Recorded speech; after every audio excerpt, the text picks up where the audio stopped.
What's up, everybody? It's your boy, Mr. Dugai, coming at y'all with another episode of Dropping Dimes with Mr. Dugai. Oh boy, and today I'm going to talk about today's NFC East matchup as you had the Dallas Cowboys beating the New York Giants 44-20 as they improved to 4-1 and the Giants dropped to 1-4. Before I get into this video, for everyone, if you want to give me a follow on my social media platforms, Facebook, Instagram, and Twitter, I'm going to have all that information down in the description box. May not always get a chance to respond to questions and comments on these videos, so feel free to DM me. And whenever I get a chance to, I'll get back at you. Come holler at your boy. Also, if you a Madden 22 player on Xbox One, I'm going to have my Xbox One gamer tag down in the description box also. So come get at me.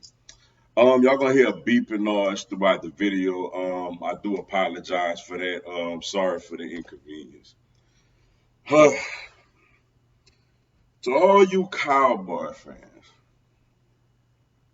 I want to let y'all know something deeply and sincerely from the bottom of my heart. I don't like y'all. I can't stand y'all. I hate the fact that y'all winning right now.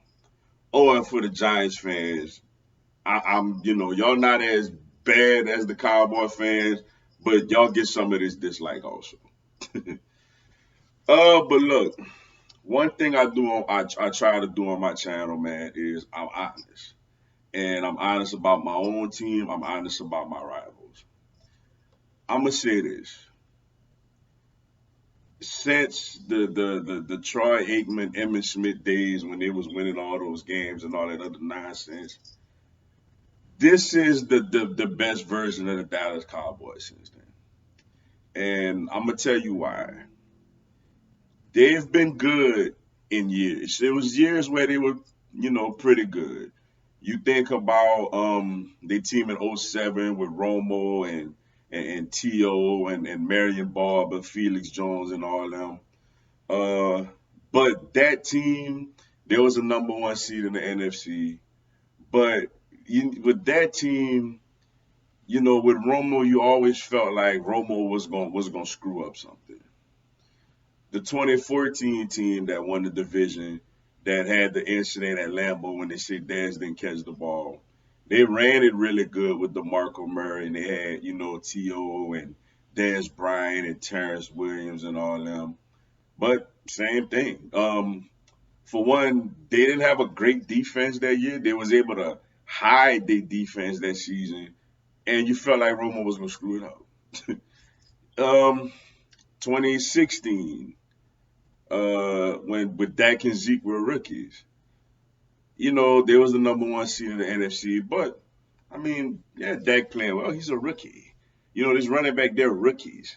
You know what I'm saying? And they didn't have a really good defense that year neither that they was able to hide. A couple of years ago, they won a division. Yeah, they was better defensively, but that kind of seemed a little bit like a weak spot for them. Like, yeah, they had Zeke and, Van Der Esch was a rookie and Jalen Smith was young and this and that and all the other. But it's like Dak was starting to look like a real average quarterback. So, they didn't, they didn't really put no fear into nobody. Like, man, they gonna cowboy it up. This is the best version of them. Now, I'm not saying this team is gonna go far or win a Super Bowl or get to an NFC Championship for the first time since '95, but I think this is their best shot. And I say that because they pretty look. They give up a lot of yards defensively, but they're opportunistic. Trevon Diggs is right now the defensive player of the year. He has another interception today. Their linebackers are not the greatest linebackers, but they're capable of making plays. They did cut Jalen Smith, was a little surprising, but those other line like Van Der Esch and them, they could get downfield, like they could move sideline to sideline. They they have when they get Demarcus Lawrence back, they have pass rushers. They'll be able to move Michael Parsons back to his original linebacker spot. They have pass rushers. They have people with Randy Gregory. They have guys that could sack the quarterback. They give up yards defensively, but they take the football away. They rush the passer. And offensively, they're pretty complete. They have a really good offensive line. Zeke is running the ball physically. Tony Pollard gives them that nice change of pace. He's a quick, explosive back. They have tight ends who just get open. It's nothing special about them, but they get open. They have athletic, good, no, really good athletic wide receivers, and they're missing Michael Gallup. With Amari Cooper, C.D. Lamb, um, Wilson, and Gallup. They have four really good athletic receivers. And Dak Prescott is look. I must admit, man, he looks really good. He looks really comfortable in that scheme. He knows where to go with the football. He knows where to go with the football. He's older. He's mature. He's smarter. I gotta be honest, man. Like this is to me the best version of them since the early '90s, yo. As an Eagles fan, it irks me to say that, but I just have to be real. Like they look good right now. Um, and then look at the season they played. The Giants. Unfortunately for them, Saquon Barkley goes out with the ankles. It looked pretty bad. His ankle was like this big, pressed to him. Daniel Jones gets clocked, and he's looked like he gonna be out a while. So they went out there a little with not much resistance. Very very short, and they had no wide receivers. It's like so they was extremely short-handed. Uh, but my Eagles, they took us apart pretty handily. Carolina, they jumped on all over them, but Tampa Bay, they went toe to toe with them. Like went toe to toe with them, and lost on a field goal late. And they beat the Chargers on the road. And the Chargers are pretty doggone good themselves right now at 4-1. So I got to give it to them. This is the best Cowboys team that I've seen. Like I can honestly say, I hope that they don't do nothing, but this is the best chance they have out of all those recent good teams that they've had.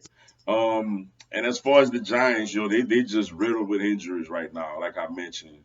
I'm not a fan of their coach. I don't like Joe Judge for nothing in this world. I really wish him failure as a head coach with that team. I'm gonna just be honest with you. But you feel for they got injuries now. A lot of teams have that, but they get hit pretty hard at pretty real significant positions. And yeah, Dallas looks like they're gonna run away with the East, man. Now, obviously, it's a whole. Their schedule about to get a little tougher. Obviously, they got the Patriots on the road. It's not your daddy's Patriots, but they still the Patriots in Foxborough, so that's not gonna be easy. They face Kansas City later this year, the Raiders and teams like that. They go to New Orleans, so they're gonna start playing some real cream of the crop type of teams. But they got Arizona on their schedule also. But I mean, they look good, man. I can't hate. I can't deny that. I got to be real with myself and with everybody watching that this is the best version of Dallas that we've seen since the '90s. I'm gonna just be honest, yo. But with that being said, that's all I got for y'all today. Appreciate y'all checking out the video. Hit the like button for your boy. Give me a subscribe, man. Philadelphia Eagles, NFL, and content for all my other teams throughout the year. Also, this coming Monday, tomorrow, and every Monday, from 6:15 p.m. Central to 7:15 p.m. Central, I'm gonna do a live Q&A. Y'all come on there, ask me anything, tell me anything. I'll answer your questions, respond to your comments, and give you a shout out on the live. Y'all come check that out. Also, next Sunday and every Sunday from 10 a.m. Central to 12 p.m. Central, I co-host a radio show every week called Big Time Sports Talk with the host Mike the Bandit. Y'all download the ESPN 1420 app and come listen to the show every Sunday, yo. It'll be some good stuff. Until then, y'all have a blessed one. Fly, Eagles, fly.